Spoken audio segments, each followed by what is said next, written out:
This bead actually was made most likely in Gujarat in India, and it ended up in this mass grave in the 9th century AD. So the big sort of question then for me was not just how did it manage to travel from India in the 9th century all the way to England, but also why? Why is this trade happening? What are the mechanisms and the networks?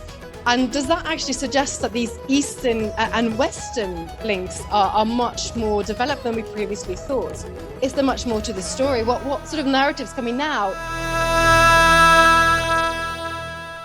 When I talk about the Vikings, again, which you might be familiar from Netflix or whatever TV shows, we're talking about the people who move out of Scandinavia, so Norway, Sweden, and Denmark, at the end of the 8th century AD. So traditionally, it starts with a bang in 793 on an attack on an English monastery. Goes on until about 1050, 1066, depending on where you are.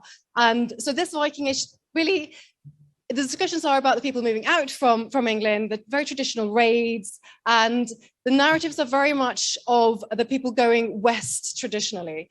We know, as I'll get back to in a moment, that there is a big Eastern element to it as well. But traditionally, they're seen as very separate. We've studied the Viking Age for more than 100 years. It's sort of old news. But what's happened in the last 10 to 20 years is especially new scientific methods. So in the introduction, I was introduced as a bioarchaeologist, which means I study human remains, so looking at skeletons and what they can tell us. And I'll get back to that a bit in a moment. But actually, there's been a complete revolution in what we know about the Vikings. So when I finished my PhD, I wanted to write a book for the general public because I realized there was so much out there and there was so much interest in it. But obviously going to a publisher and saying, I want to write a book about the Vikings when there's hundreds of books about the Vikings out there already, I had to have something new. So what I came across then was this particular bead that William took. So if you kind of next slide, please. Should be a photo of it here. So there we go. So this bead is about a centimeter long. It's made of material carnelian. When I'd worked on the site for already nearly 10 years, I came across this archive, this bead that was hidden away in a Tupperware box for nearly 40 years, completely unremarkable. But I started realizing this bead actually was made most likely in Gujarat in India, and it ended up in this mass grave in the 9th century AD. So the big sort of question then for me was not just how did it manage to travel from India in the 9th century all the way to England, but also why? Why is this trade happening? What are the mechanisms and the networks? And does that actually suggest that these Eastern and Western links are much more developed than we previously thought?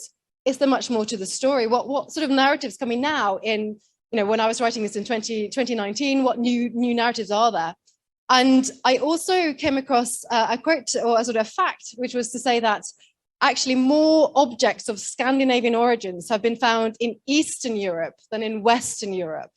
But still our sense is that the Viking story is very much of going to the West, is going to Britain, Ireland, Greenland, Iceland.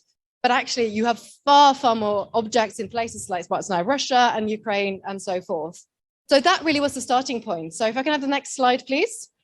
The book basically follows this journey. Can we have the next slide on the screen?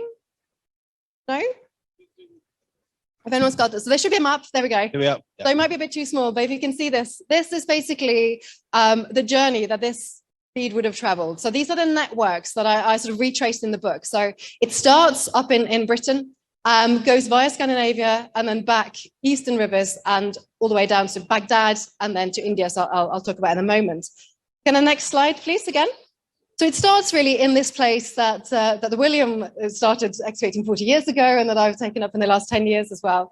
This is a very traditional story. This is an Anglo-Saxon monastery. We've got these Anglo-Saxon kingdoms.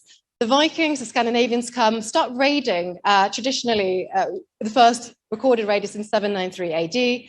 And by the 9th century, this is happening on a big scale. They're not just looking for loot, they're looking for political conquest and eventually become settlers. So they take over politically, they take over several of these kingdoms, and a large part of what becomes England later becomes under Scandinavian rule. So a lot of English language has got a huge impact. If you've enjoyed the conversation that you just heard, do subscribe to our channel for much more.